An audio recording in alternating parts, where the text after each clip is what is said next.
Hi guys, it's Artem here and it's another episode of Danilias Ventures podcast. Today I have with me Doc Shaw from ppcbuilders.com. I had to get that .com in there as well. And we have Doc here who helps clients with PPC campaigns, and he has been really successful on Upwork, earning close to 1 million mark. You mentioned you hit it soon, right? The Yeah, $1 million soon, mark. hopefully. Great. So, welcome Doc and thank you very much for participating in the podcast. My pleasure.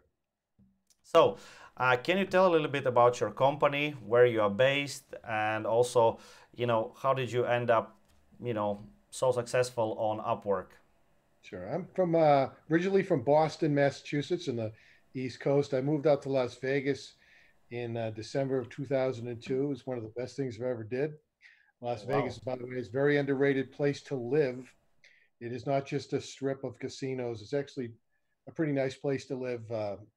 So I settled here back then, and that was right after the 2001 attacks on America, Yeah. and so things weren't as great in the economy at the time, and the 60 back then anyway, the 60 and $80,000 jobs that were around were really you'd be lucky to get them through an agency as a temp for about 30 equivalent of about 30,000.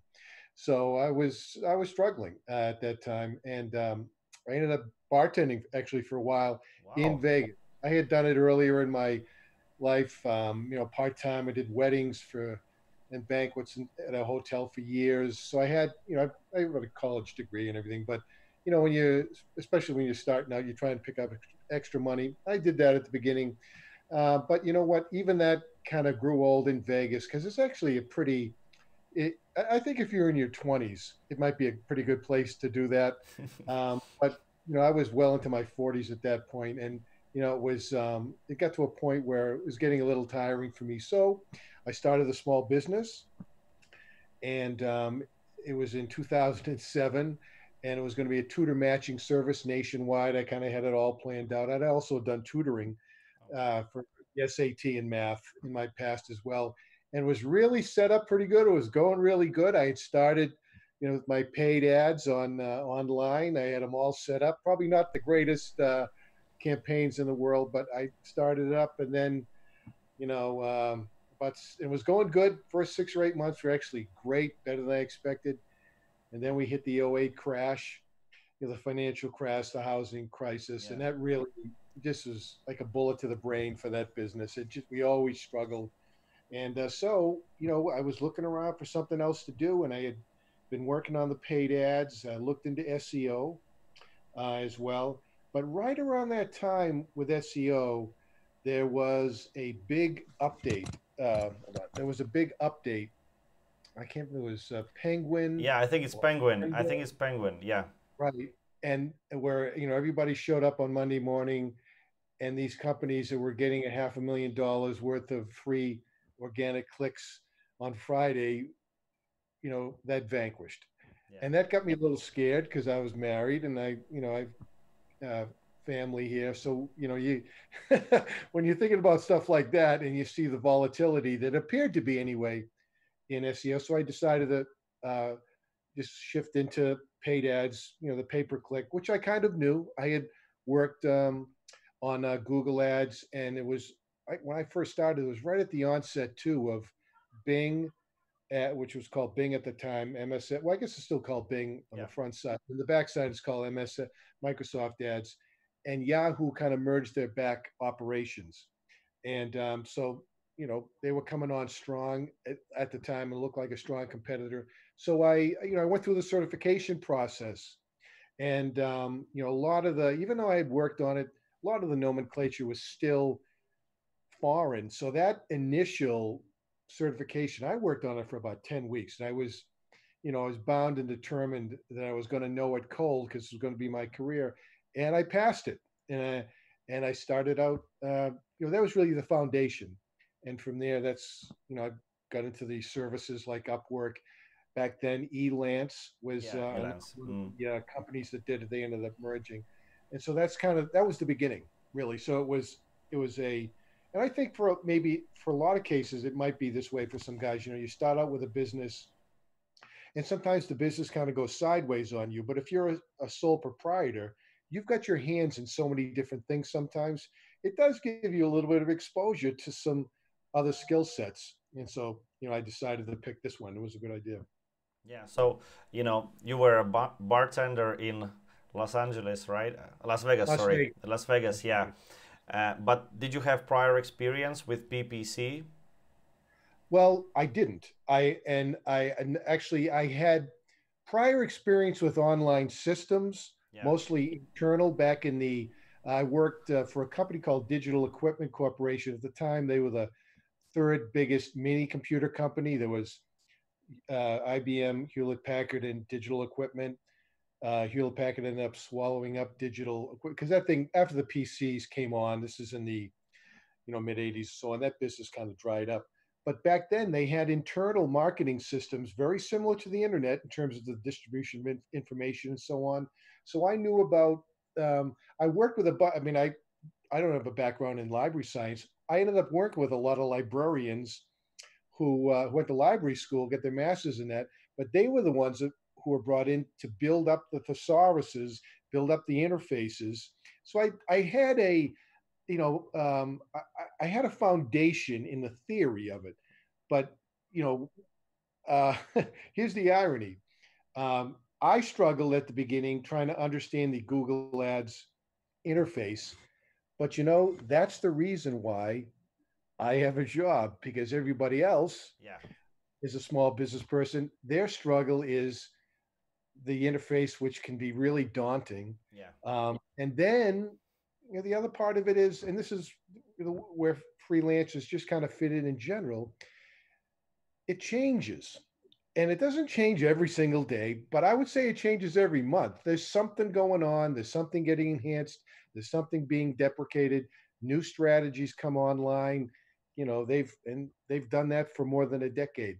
That's the reason why I have a job. So one of the key things, and I guess I would say one of the first components I would recommend to anybody who's considering doing freelance work is to understand that concept that you're filling a hole usually in someone else's business that can't necessarily be filled by a full-time person necessarily, and that what they're looking for is they realize they're going to have to pay you a little bit of extra money. They're really looking for genuine expertise.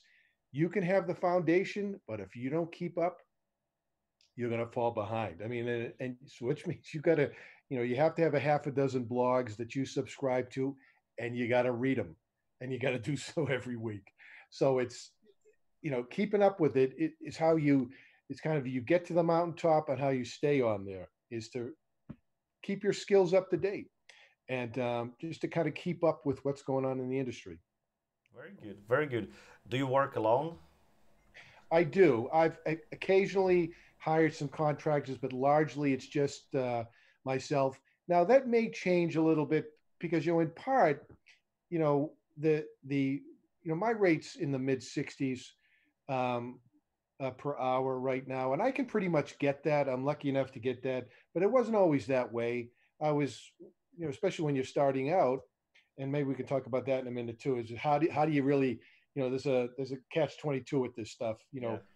in terms of experience and so on, and there is a way to kind of go about that. Um, but the oh geez, I lost my train of thought. You were talking, I think, about you working alone, but it might change Oh, in right. future. Right. That's what I wanted to get to. That's a consideration, I think, when you're in freelancing and kind of branching out when you have, thinking about making your business bigger. If you're getting, certainly if you're getting paid hourly through a freelance system, you make X amount of dollars per hour. You've got to hire somebody, right, who's going to consume some fraction of that X that you're making, right? Now, if you're making 40 and you're paying them 20, your spread isn't 20, right? No, because remember you're paying taxes and Of expenses and all course. that stuff over there. But those guys have to be managed as well. It's not like you just like put a sailboat in the ocean and push it along and it just floats. you've got to keep up with it. So if the spread is big enough, and the quality of the underlying work, I think, is good enough, I would probably consider it, and I might. However, the other part of it too is mostly when you get hired as a contractor through Upwork, the client's preference is to work with you, Yeah. and they want you to do it. They want, they're reviewing a profile of all your testimonials, your background. That's their preference. And oftentimes I'm called in on accounts through where somebody has it set up through a small agency. And the way there's a when it comes to setting up campaigns, really anything to do with advertising, there's kind of an arc to the work. At the beginning, the origination takes a fair amount of time, right? I always, a lot of times I'll quote, for an average campaign setup, I'll tell somebody 8 to 10 hours. If it's a lot more complicated, it go to, this just be for Google now, it might go to 20 hours to set it up. That's pretty rare. Again, it depends upon how many facets of their business they want to and how distinctive they are. If you're doing keyword research for just kind of one facet, that's one thing, but multiple facets, it's like, it's like a separate business. So you kind of go through it that way, and then it's done. The maintenance of it is a lot smaller. If it goes into the maintenance mode, or oftentimes you'll turn it back to the client and they'll manage it. So the business, it's not like the jobs you get are these things that are going to be this recurring business all the time. I have a chunk of business that I've about 65% of what I have right now, I've had since the first year I started working. Oh, wow. Yeah. And there's another chunk that are kind of more, I would say they're more into the medium term. They're weekly, but I haven't had them forever.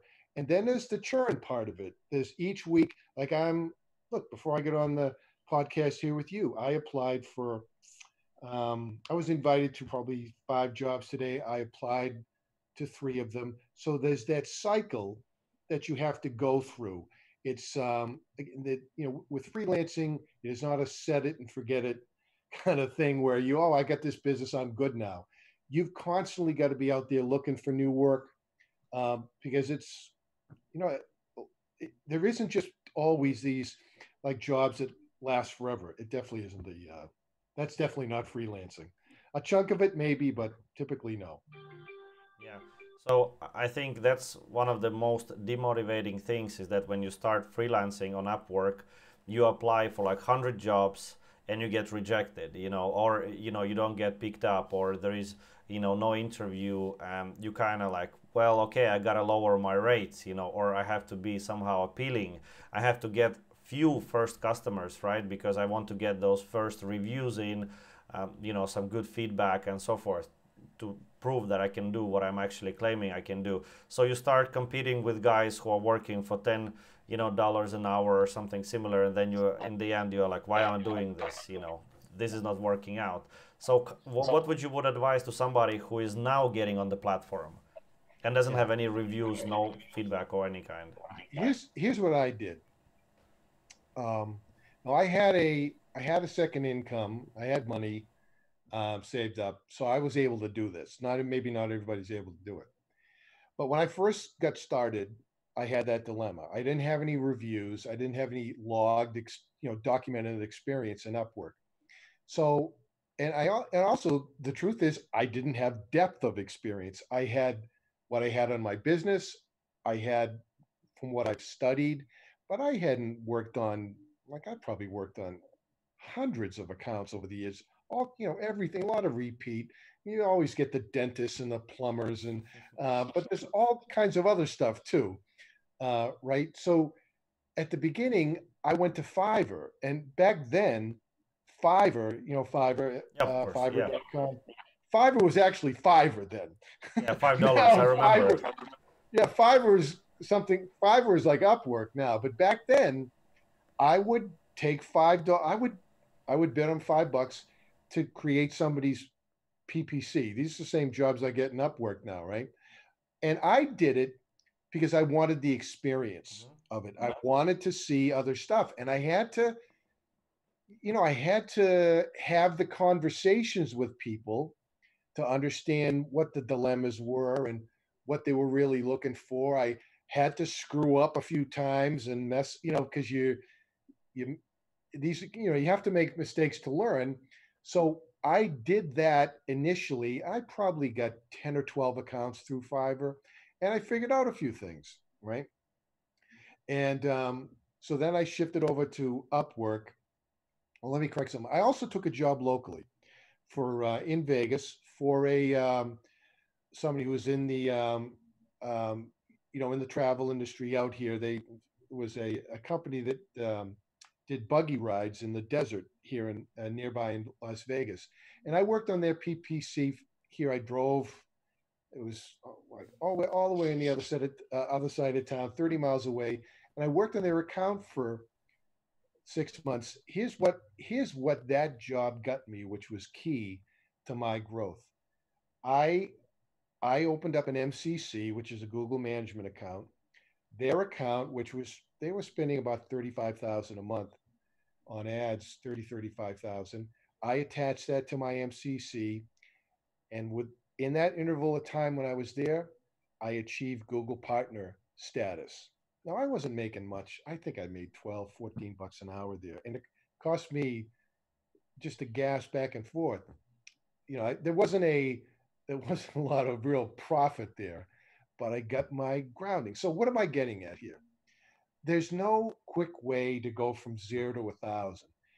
I think you have to do your penance, a little bit. You have to get your experience, and you should probably work for lower pay. And I would even go so far as to say this: um, be direct and honest with the clients you're signing up. Tell them, look, you know what? I want to get going in this. I'm studying really hard, and no, I don't have the top level experience, but you're not paying at that rate. You're gonna only have to pay me. You'll pay me less. But here's what I'm trying to get out of it. I'm trying to learn, and I'm trying to get some good reviews. And just be direct about it. Most people will, when they hear that, well, not most, but a chunk of people out say, I'll help you out. I mean, you're giving me a break. I'll give you a break. Now, may or may not want to do that. I think the bottom line is, though, again, you can't go from nowhere to where I am without passing through some interval where you have to trade away income a little bit for experience to get 3 or 4 good reviews. And then what I did over time is at different intervals, I would move up my rate over time, as it matched my reviews. And I would kind of look around on the internet. And there's another balance you have to kind of strike with that too. At my rate, right? At my higher rate, higher than average rate, I'm not offered the recurring work to manage maybe a mid-size account. They want to, because management of account is different than the strategic decisions you make when you originate it, right? Those choices you make at the beginning are different. Those original setups, the competitive analysis, and so on. People will pay a higher rate for that, but the ongoing management of it, they know that a lot of it, there are establishing some new campaigns. A lot of it is, especially with mature campaigns, you're adding negative keywords, you're doing A/B testing. There's a lot of just recurring ordinary work that you can usually get that at a lower rate. Yeah. So this is kind of the balance you have to strike a little bit. I have, as I told you, I've got that 65% that I had at the beginning, and that's the recurring work. Now I don't get $65 an hour on that work, but it's a chunk of work that I've known these guys for years. Their businesses thrive. It's great for them. It's good for me. So I take a discount off of what I'm making now as a trade-off, right? That's my ballast. That's my foundation. And if stuff happens like what happened in March, right?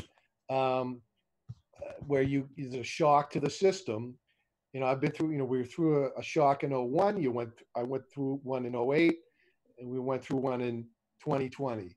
So when you have a family, you have to be conscious of those things. So, and that plays into I think the freelance part of it a little bit. As you get established, you want to be mindful of trying to make some permanent relationships, trading a little bit on the rate for them to give yourself, like, you don't have to worry every week about things, but then be on the lookout to try and improve your skills, and then get another chunk of business where your rate is higher, and keep trying to increase your overall average. Is that clear? Yeah, that makes a lot of sense, and I really appreciate. I think you're a really good storyteller. It makes a lot of sense. But Right. how about, a lot of people are moving away from Upwork as soon as they can. They find a stable client and they're like, okay, let's move off work, off Upwork, and let's do it just, straight. You pay me, you already know me from previous work and so forth. Obviously, Upwork is not really cool with that. They don't want that to happen at all. But you are at some point as a freelancer, unless you have a special tier account, you are paying quite a lot for the commission, for the safety, for the escrow, for all those services.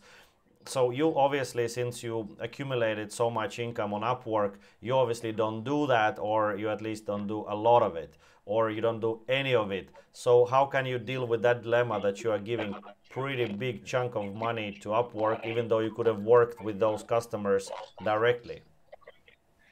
Yeah. I mean, look, Upwork's a good company.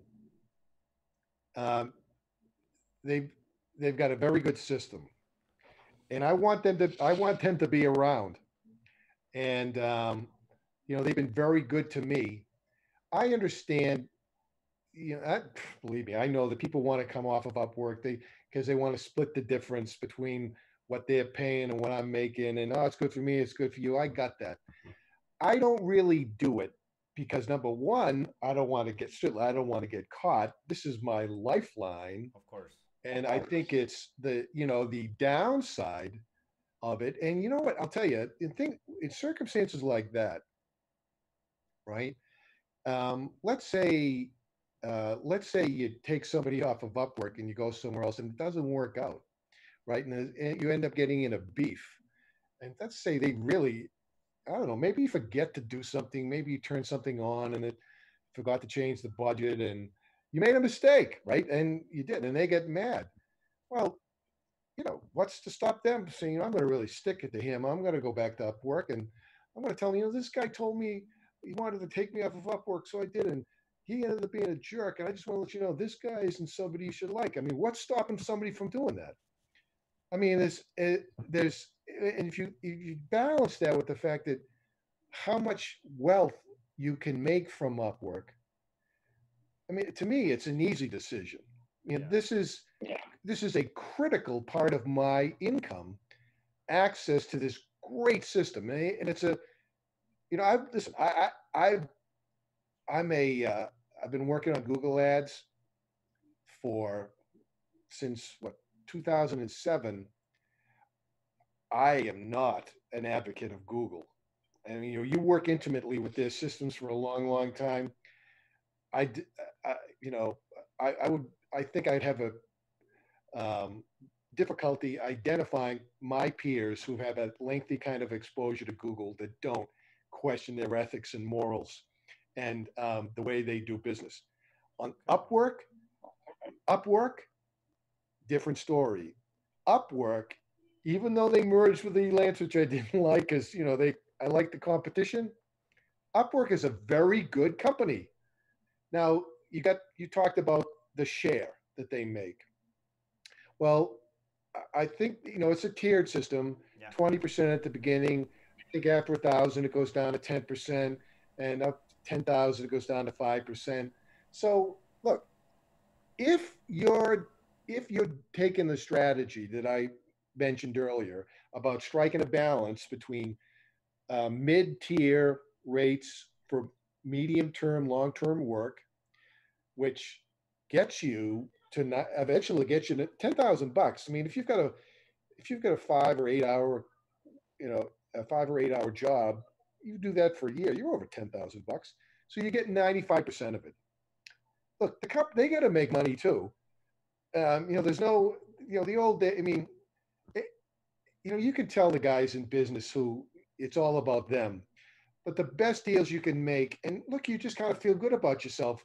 Somebody else is making money, you're making money. That's the best deals you can make, and it's a good feeling to have, and that kind of security. So my advice is not to. Now, look, I've made my door wider open on LinkedIn. LinkedIn is a much better platform right now for a lot of standpoints. I can do the PPC over there, but they've become more of a. I get inquiries through LinkedIn, and look, there are people that go to find me in Upwork and then circle back through LinkedIn, and then come to me directly. I have no problem taking that business because you know what? It didn't. If they come to me initially through Upwork, I keep them there. Yeah. But if somebody got, oh, I found you in Upwork, I made that circuitous trip through the internet to contact you, and what they're trying to do is get a lower rate. That's okay, I think. Otherwise, you know what? If you want to be a freelancer, if you want to be an agency down the road, and that's really your goal, good luck to you. By the way, that's not a fun experience either. I don't think the the graveyards are full of digital agencies that went belly up, um, and I get a lot of business from agencies who they'll the argument always is, well, yeah, they were great at the beginning, then I never hear from them again, right? That kind of medium term type stuff. They're not taking care of me the way they used to. So I think if you want to be in the business as a freelancer, then you have to have, I would keep good relationships with primary sources like Upwork.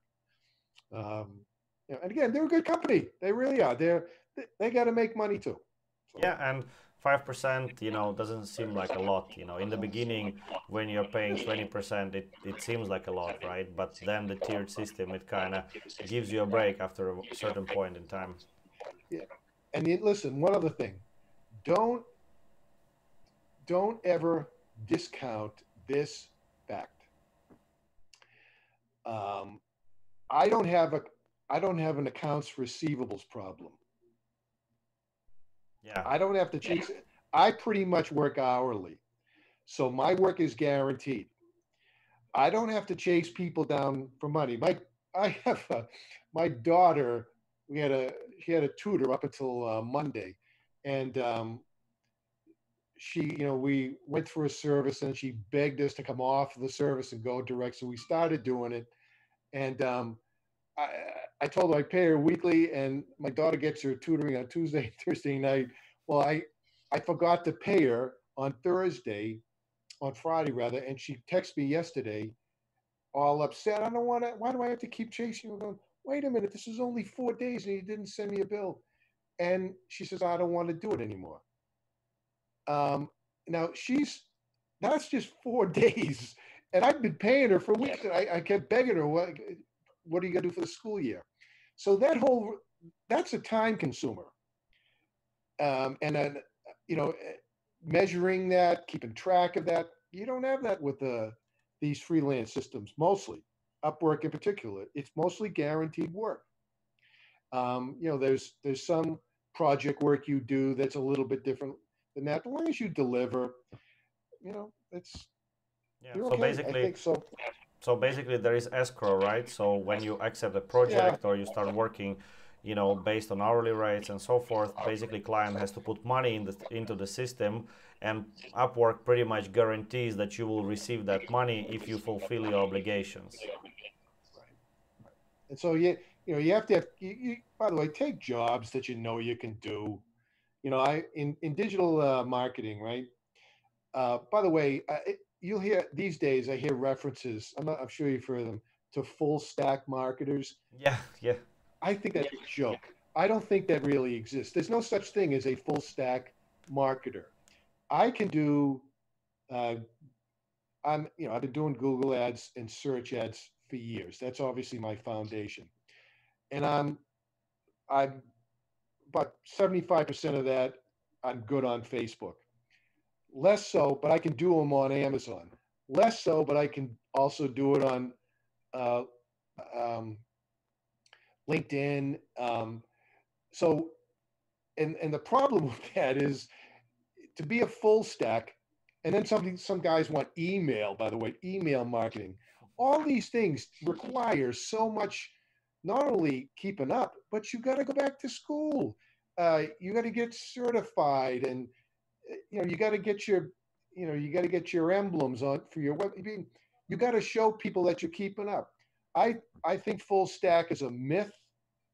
I think there's maybe two top three systems you can know, and all you can really have is a peripheral understanding of those other ones. Because, and one of the main reasons why is, it's not like my business is an equal amount of each one of these systems each week. So I'm getting exposure to everything each week. There might be, like somebody asked me to set up a dynamic Dynamic ads campaign in remarketing. AdWords, yeah? Yeah, yeah. And you know what? I haven't done one since probably February. I haven't set one up. And it's just because the way it's worked for my current customers, or they haven't needed it for whatever reason. And I said to me, I have to go back and look. He said, what do you mean? I said, I've done them, but I got to go back and look at this because I don't know really. I think I've seen some things come through the wire, but I got to go back and relook at this. And that's part of especially if you fold in something like Amazon, which is, I mean, the name fits it. It's so complicated, and it's both rudimentary because of the systems are still, I don't know, where would it be for Google? You're probably going back 8 or 9 years Yeah. in terms of how far Functionality behind and they are. features and so forth, yeah. But there, that's that's like Google Shopping,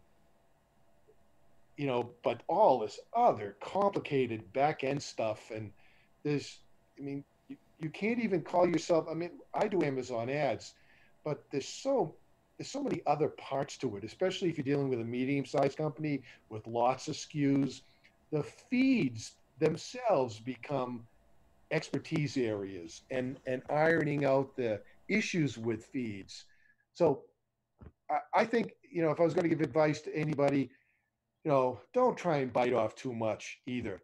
Become an expert at something. What do they say? You got to do 10,000 hours, Yeah, yeah, yeah. right, to really become an expert at something. Well, I work a lot of hours. I don't work 40 a week. I work double that usually every week, sometimes more often, more. That's, just part of the way things are. You can get, if you double down, you can become a true expert at something like Google Ads after a couple of years, I would think. And only then, I mean, I think on the periphery, you want to be able to at least get access to someone's Facebook. A lot of times I'll ask for access to somebody's Facebook, especially if they want me to do display ads for them. I'll say, can I just take a look at what you're doing over there? Because that can inform me on display. Get a look at the systems, even though, even though you might not necessarily be there to manage them, but get a look at them. You know what? One of the best ways, I mean, I learn more from doing audits, and most of that business I get that's the non-recurring, those are audits, and they're actually the most interesting part of what I do because the thing I like to do the most is figure out what's wrong, right? Once after you do this enough, that there's these you can get into these complicated issues. Why isn't this thing working, right? You look at the ads and they got the right keywords, they got the ad copy.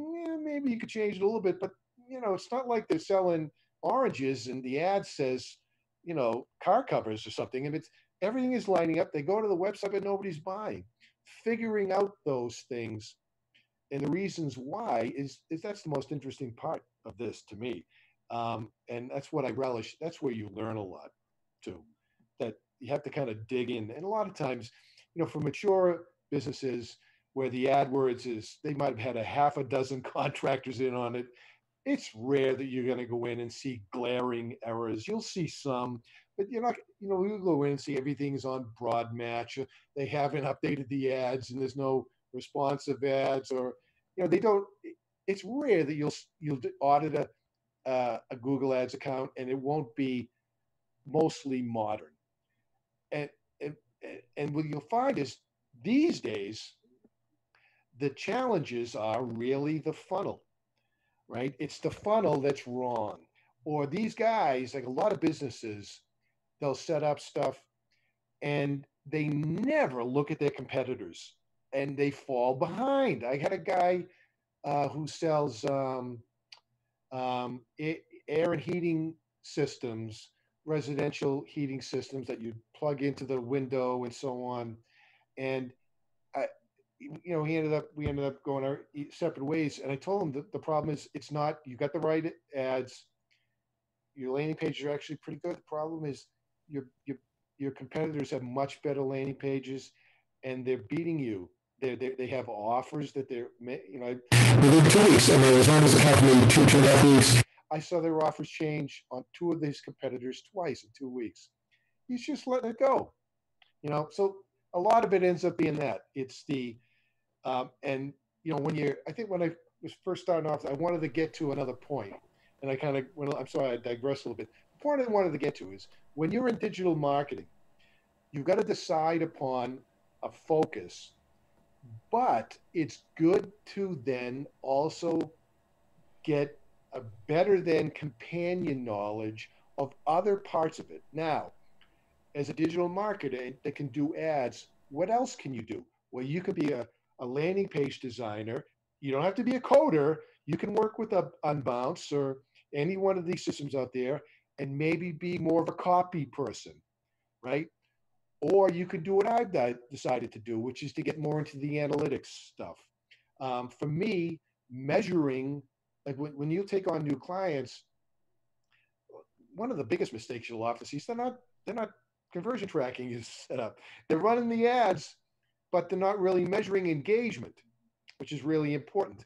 So make it when you first get into doing this, find a core, get devoted to it, and then look at the other aspects that they're kind of not necessarily at the core of what you do, but on the tangent, but are big dependencies. And then diversify a little bit. I took two Google Tag Manager courses. And boy, I tell you, it was hard at the beginning because it was just all different. It was like starting with Google Ads at the beginning, just all the nomenclature is different. But you know what? It ended up, I could figure it out. I'm not a programmer, and it's me. I'm able to, I'm able to lock down more business by being able to offer that, and it, being able to better look. A lot of times, it's just you have what do they give you? Google Analytics gives you bounce rates and pages on the site, but you want more than that. Google Tag Manager is a way to find that stuff out. And so that's another thing I would recommend. Get a core and then look at other aspects. And you don't necessarily have to be like, I'm not a JavaScript guy, but that doesn't mean I can do basic Google Tag Manager setups. So those are the things you got to look at to really kind of round out your skill set. And and don't buy into the whole full stack thing. If you're going for a job and you'll see these, I see these all the time. We want a full stack. And it's baloney. Nobody can do it. You might be able to do it if this is all you ever do. You don't have a family, right? You might be able to do it. Nobody really can do it in reality. So Yeah, that's a very good point. I think those are really good advices. One thing that I also noticed is, you know, you're not in your 20s, and I think, yeah, and I think when, for example, I was browsing and I saw your profile, it also stands out, because of that. It kind of gives me a feeling that I can trust you already by just looking at your picture. right. And because I think a lot of people, well, Upwork, I think mostly it's people in their 20s and 30s, at least in the way that I saw it. And then, I think you've been tremendously successful. And at your age, I'm not saying, anything negative about it. I'm just saying that a lot of people are not starting their new careers at this age, and not thriving necessarily in those new careers. So how do you feel about the age aspect of it? I think in your case, it may be even an advantage.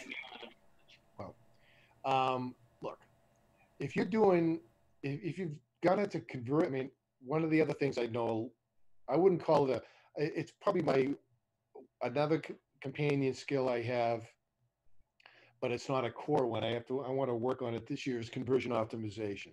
What's the main thing in conversion optimization? What's the main thing when someone goes to your website? And, they click on an ad and they go to the website. It's all about establishing trust, Yeah. right? And so, okay, so what does trust look like on a website? Is it a modern looking website? Does it look like it's 5 years old? Right?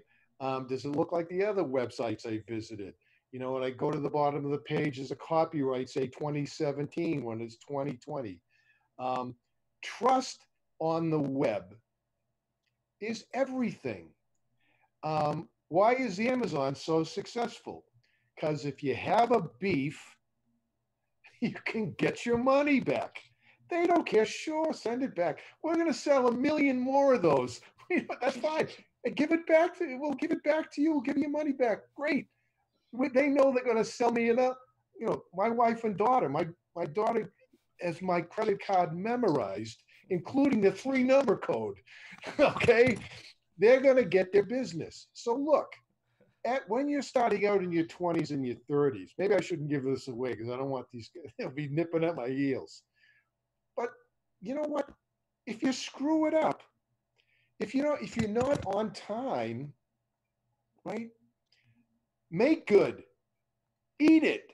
Admit it. Look, listen, I'm going to need a couple more days. Or hey, listen, you know what? I couldn't get around to it this week. My daughter got sick, and in reality, look, when you're a freelancer, one of the things you know a little bit is sometimes you bite off too much and then stuff happens at home, Yeah. right? And there's just these inevitable things that happen to you. Look, 2 nights ago, I don't know what I did. I was sleeping. I got this pain in my neck here. I slept the wrong way. I've been fighting this pain in my neck for 2 days.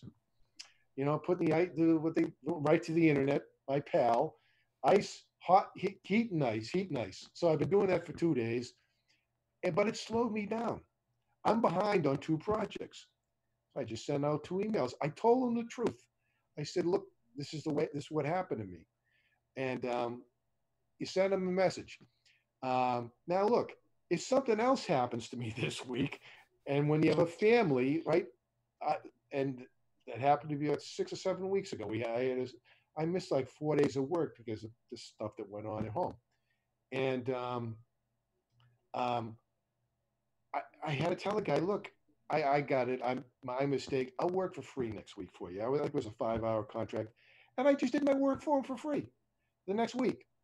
And what what this does is number one, it prevents bad reviews, but number two, guys appreciate it. People appreciate it because they kind of figure this guy isn't going to screw me.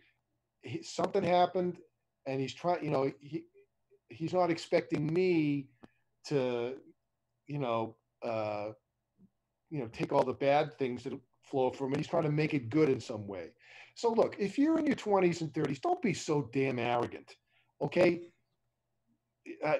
my parents, they were my father and my stepfather both fought in World War II. So, and I had a grandfather who was a World War I guy.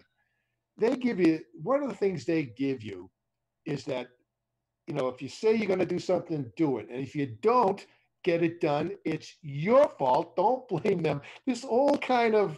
Uh, this old kind of thinking. But you know something? It works in a lot of ways. Take your lumps and fight the next battle. But don't try to get out of things. If you screw something up, that's how you build up trust. If you go through my reviews, you'll notice in some of my reviews, people make some references to some of these things I'm just describing, which is went the extra mile, did a little bit extra. It's okay to it's also okay to to over deliver. You Mm-hmm. know, that's another good thing to do. So, you might contract to do something and, but if you notice 2 or 3 extra things, like oftentimes somebody will contract with me to do something and I'll go to their site or I might see they may give me access into something else. and I'll notice things that I know are wrong. I'll tell them, look, you got to fix this. You can't. Well, I'll go to their website and go, come on, you can't, you can't. This is wrong, and people coming to your website now, and it's so like I don't have to do I don't do SEO, so I'm not doing page speed. But one of the first things I do when I take on any account is I go to, what is it, GT metrics, whatever it is, and I check how fast the site is. I'll send reports over them. So over deliver, I think, as well, and then be willing when you have a mistake. If you can't get to something, make good. Deliver a little extra to kind of cover it. People appreciate that. Um, that's a lesson from both my dad and my father. My stepfather and my father both gave me that same advice, and I think I think on something like freelance, it's worthwhile. It'll come through. When I bet some of the recent ones reflected on my honesty with them. If you do, that's what people want. They just want, they know why erasers are on the other end of the pencil. They know they screw up at times. They've got a business. They know that they've said, "Oh, we're going to have it to you in 2 days," but it doesn't get there for 5 days, right? What do you? Come on, you gotta. Most people are reasonable, Yeah, that's and good. there's one.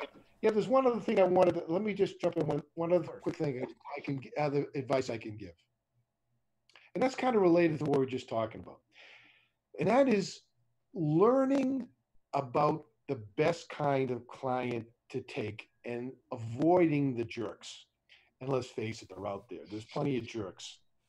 So other people that have, like when you're hiring through Upwork, the people that signed on that haven't put a credit card in, that have no reviews, that have no prior jobs in there, you got to look a little more carefully at those guys, especially if they haven't put a credit card in. But you got to be careful of the jerks and the guys. Remember, I kind of talked about earlier, about kind of being reasonable. Make a deal is good for them. It's good for me and good for them. Everybody's making money. Yeah. Kind of work with them. Not everybody has that attitude on the web, and a lot of times especially like if you're working, let's say you're reporting to the marketing manager and he reports to the vice president and hits the CEO. And let's say you're going and you start working for him, and maybe it doesn't work out right at the beginning, or maybe things don't go as good, or who they're going to blame? They're going to blame you. So be careful when it comes to the jobs you're taking.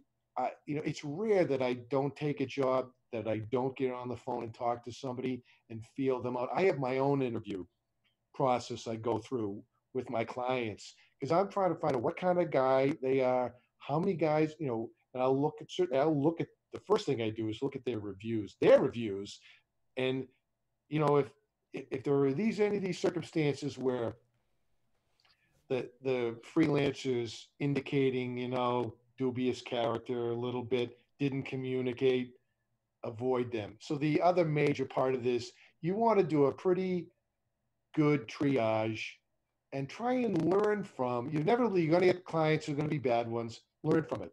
So be careful what clients you take too. That's an important thing. Avoiding the jerks is a big chunk of Yeah. being successful. For sure. When it comes to reviews in general, right? I mean, when you when you leave feedback for a client, in most cases, freelancers just put 5 stars, like whatever, client amazing, don't really think about it too much, especially, the freelancers who are just starting out. They don't want to lose potentially repeat business and so forth. So, in many times, they don't even indicate that the client was a jerk, as you mentioned. But what would you say are indications of customer being a jerk? Like what would be like for you, like, like the sign that, okay, now I should maybe back off and not take this project? Well, I think more than one bad review. Yeah. Look, the way it works in Upwork when a job is completed, um, is they leave feedback. They close the job, Mm-hmm. so they leave feedback on you. It If you don't leave feedback on them, uh, it takes 2 weeks for whatever feedback is going to pop up for it to manifest In your profile. in the system, in your profile. So so that, if you kind of get it, like, let's say for instance you weren't able to get the job done either as quickly as you wanted, or again, a lot of cases, when you take on, I try and make it clear that there isn't a these days, and this wasn't always the case, but when you're trying to set up, especially something in search, it's a zero sum game. There are two spots at the top of mobile. There are four advertising slots at the top of desktop. When you nudge in, someone either gets nudged down or nudged out. And there's a jockeying that goes on. I try and, not everybody wants to hear that it takes about 90 days for that to shake out. And you're not, the people that are in search and have been in there for a while and are already optimized and probably already have more favorable quality scores. They've got an advantage that first time advertisers don't have who jump into these spots. So now you can have that conversation and you can say, look, that's why keep me around for a while. I always tell them, at least for the first month or so, to iron out these little differences as things kind of jockey around. Well, they don't always remember it, and they're always like, yeah, yeah, yeah, yeah. You're just some other guy. So they end up being unhappy, and they might leave you bad advice, Matt, a bad review. You're not always going to know it, so you'll end up. I usually, unless it's something really bad, I usually leave a pretty good review. I guess I should confess, my reviews of clients, other clients, probably don't reflect them sometimes as the reality maybe should be.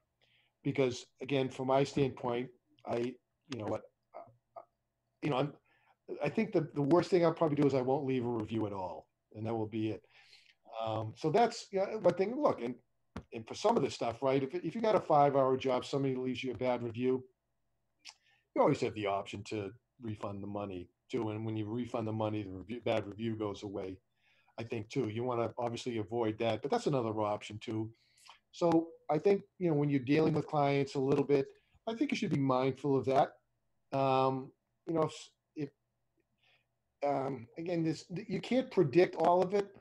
I guess your question more so was, how do you kind of figure out who the jerks are? Um, you got to then talk to them on the phone and interview them. Ask them, how long is it? Who's worked on this thing? What's your role? Try and find out what do they know about the job you're going to do, and always frame the expectations. I'll tell guys, like when I'll do audits, because this is the absolute truth. If anybody, and I kind of touched on it earlier, if anybody has been in on a Google Ads account or even a Facebook account, professionals, and they've set it up, and unless there's this long interval where it's been ignored or something, usually, and you go in on an account that's underperforming, it's not Google Ads. It might, and if it is, it's only a little bit around the edges where there's a problem. It's much, again, what these business owners always seem to forget is their landing pages or their product pages are just, they never try and make them better. Or they're sending people the product pages when they really should be going to a genuine landing page, like as an interim stop, um, like a squeeze page, and these are often the problem. So I'll, if I'm on the phone with them and I'm interviewing them, I'll ask for their website and we'll kind of look it over on the phone. And you can tell an awful lot about a business by, if they're, because if they're so dumb to not keep their website up to date, you know, they they're looking around. You're going to be the first person they're going to blame. Somebody's website tells you everything about them, and a lot of times where they are in their business, right? Because they if they've set up their website and they did it like 4 years ago, and it cost them, you hear all these stories. It cost me $5,000, and well, and it's all this, and it's usually these giant fancy designs that are just way overboard. I mean, not completely unnecessary, more like a vanity site. You look at them, and they set it up in 2000 and like 13, and it's never been updated. um, that's a flag too. I mean, just um, I often tell guys who have websites, good ones, I tell them, look, every single time the last thing you should do at the end of every week is look at your homepage and think to yourself, what can I change next week? What can I? And I tell them, hey, just put a date on the front of it. Put a blog post that's a reference to 2020. Your last blog post says 2019. People, there's a, most look, we're super end user types, but even my wife and daughter were web savvy enough, they can look at stuff and, well, this is 2019. This is, almost into the fall now, right? So that's one of the things when you're talking to people. Look at their website. Does it match for you? Now, look, I have a lot of experience. This sounds like you do. Um, I can tell a lot of stuff real quickly. You got to take a conversion optimization course, a basic one, and learn about the fundamentals of that, of trust, and what, that when people come to a website, it's like between 3 and 8 seconds, right? That they decide. There's certain elements that have to be above the fold. You have to have a hero image that matches the intent.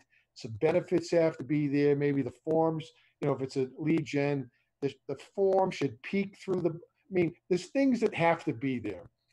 If they don't have it, that's a tell for the clients. Probably don't know what they're doing, and if they don't know what they're doing, you don't want to know them. You want to work with guys that that that are good caretakers for their business. Um, that's better for you. Not the guys that don't know anything. They're the scarier ones to me. You want somebody who knows what they're doing, is a good businessman. So try and figure that out. Yeah, that's Talk very to good. talk to everybody. Talk to everybody. Like, I do audits sometimes where I don't.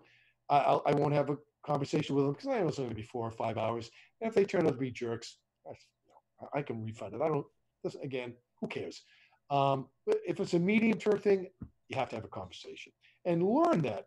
Talk to them and try and figure that out. It's a it's a key part to being successful as a freelancer is trying to pick the right jobs. So. Yeah, that's, I think, very good advice. And when you communicate with clients, right, you try to keep it all on Upwork, right, so that all the communication happens on Upwork, so that there is no ability for customer to say like, hey, you said in WhatsApp absolutely different. You promised me this and that. I would say, yeah, a lot of clients sometimes want to go direct with the emails. I would say as long as you're reporting through Upwork and you have adequate documentation through Upwork that fulfills what you're talking about, which is there's an audit trail sort of for the work you've done. I listen. I've talked at times to people on Upwork, and they don't take your emails, but I'll say to them, look, let's do a screen share.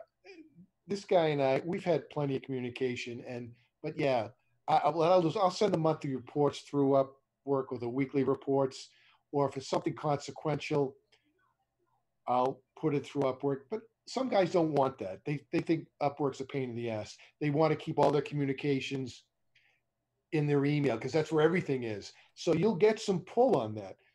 That's okay. Cover yourself, though. That's a good point.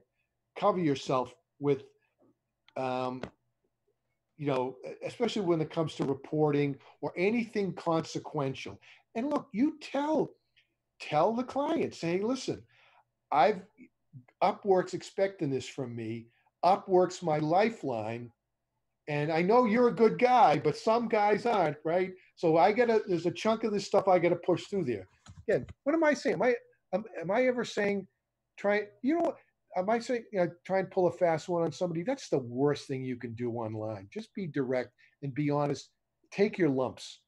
Because sometimes people take advantage of you when you're direct and honest too. Who cares about them? You know, you if you if you're direct and honest, Upwork's never going to send me a message saying bye bye.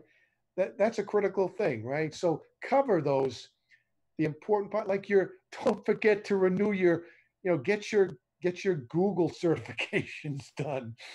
So you can keep your part. I mean, take that stuff that's important, stick it in your calendar like a month before. I got to get I got to get the critical parts of your business you got to cover. Um, and Upwork is one of them. And client relations, learning how to do it, really important. Yeah. Really important.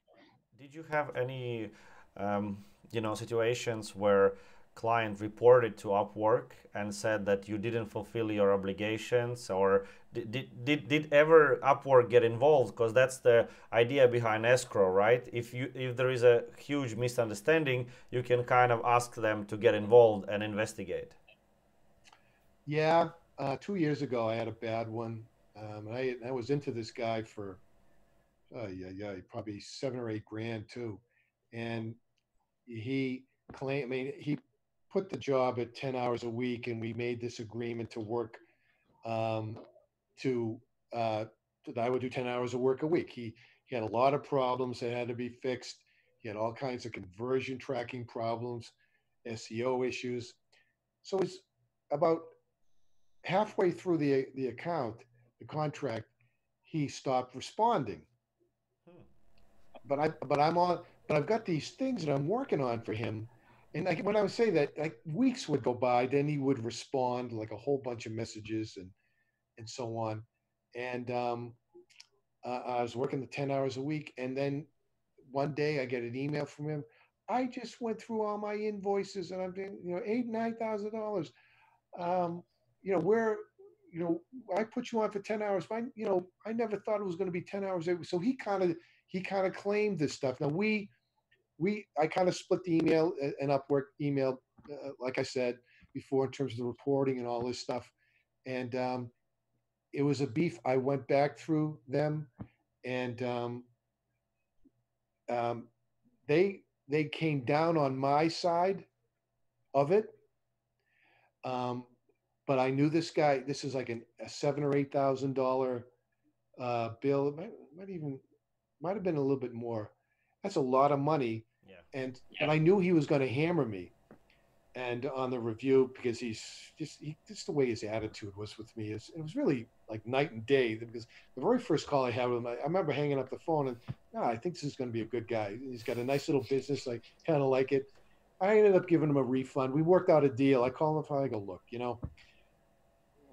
let's work out something. So I think I gave him back a couple of grand, and he left me a good review. I left him a good review, and we just, he's been back in Upwork.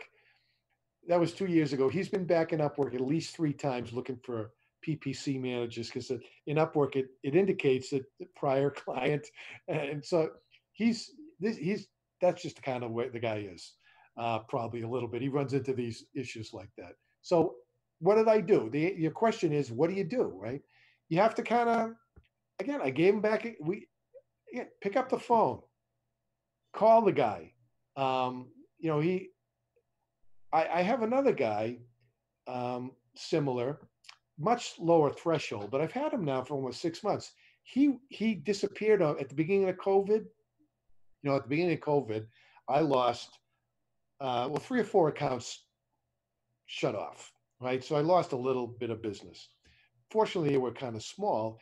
I got lucky. A couple of the businesses have thrived during COVID, Yeah, and for sure. actually, yeah. So I did okay.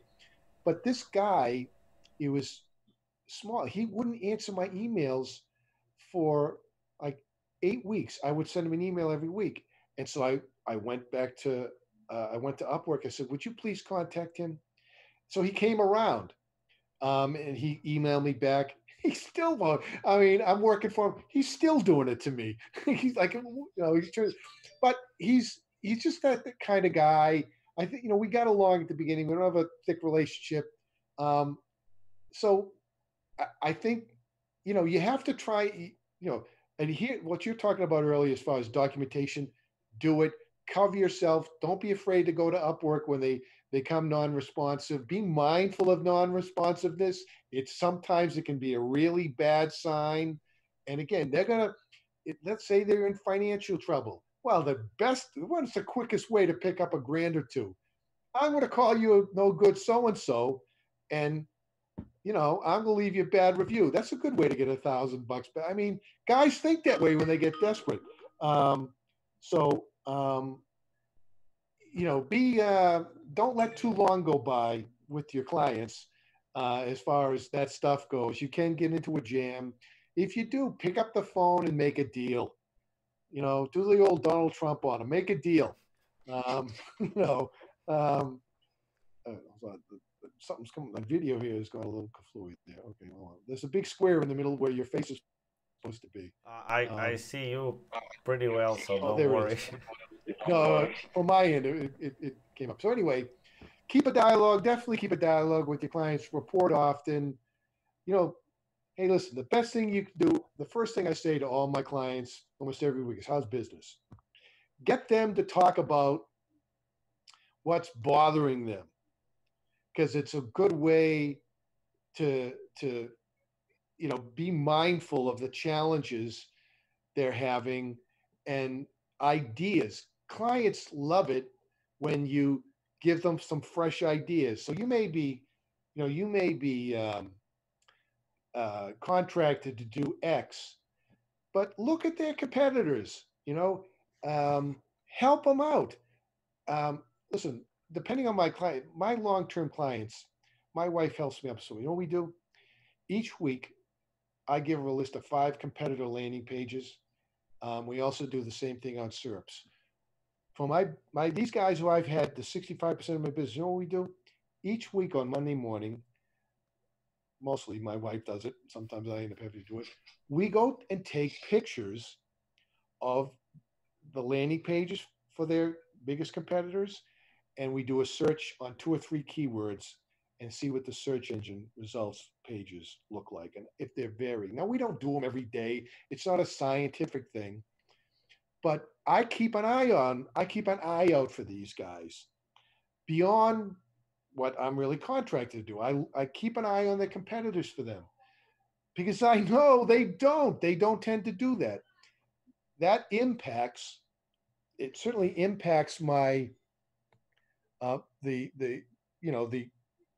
the effectiveness of the ads I'm setting up, but it also allows me to kind of say, hey, listen, I just noticed this. So and so over here is offering 50% off. Did you know that? And most of the time they don't know it. So look out for your clients, I think, a little bit too. I always, when I'm talking to them about their business, it's always we. Mm. We look, we're getting screwed on this. This guy's doing this to us. He's this guy used to be fourth in the SERPs. Now he's second, and I can tell by his ads he's attacking us. Mm. And you know what? That's a good. Don't be phony about it too. It's treat his ads like it's your business. I go in and if I got accounts where I'm on for 2 or 3 hours a week or 5 hours a week. I can't always go to their website every day, but I can go to my MCC, and every morning I go to my MCC. Okay, is everything? Am I showing impressions on every single account today? Good, check. I'll go back a week, getting conversions at about kind of what was okay. Good, check. Be a caretaker. Um, don't just look at them as revenue sources. Look at them as partners you're going to have for a long time. Sorry. Look at them as partners you're going to have a long time. And the way you do that is treat them the way they should be. They're your boss, right? If you got a boss at work, you don't You don't go around his back and talk of personnel. You don't make, he's the one ultimately signing your paycheck at the end of every week. So are the business guys you're working with. Treat them like that. They're the ones who have, they're funding my daughter's college. They're helping pay for ice skating lessons. So they're important. Treat them with that level of respect, especially the guys you have for a while. They're your bread and butter. And, that this started off talking about trust. Being direct and being honest, eating it when you made the mistake. When you go to buy a product online, I know this way I am, with the exception of Amazon, right? You go and you go, okay, all right. So what's the first thing you do? You go to look for the reviews. And when you go to the reviews, the first thing you do, you don't read all the good ones, you read the bad ones. Because what does the bad ones tell you about this guy? If I have a beef, what are you going to do about it? Right? Do you answer it? Do you acknowledge it? Do you make good? And if you do, you sold me. Because I know, again, why is the eraser on the back of stuff gets screwed up? What do you do? How do you handle it? Do you kind of crawl away into the corner and I didn't do it? That guy did it. Or do you eat it? Be willing to eat it. Be willing to, acknowledge the mistakes you made. That's how you build up long-term relationships with people. Every long-term account I have, I've made mistakes on.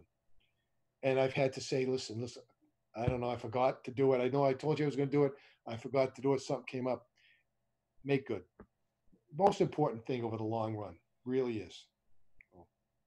That's very good.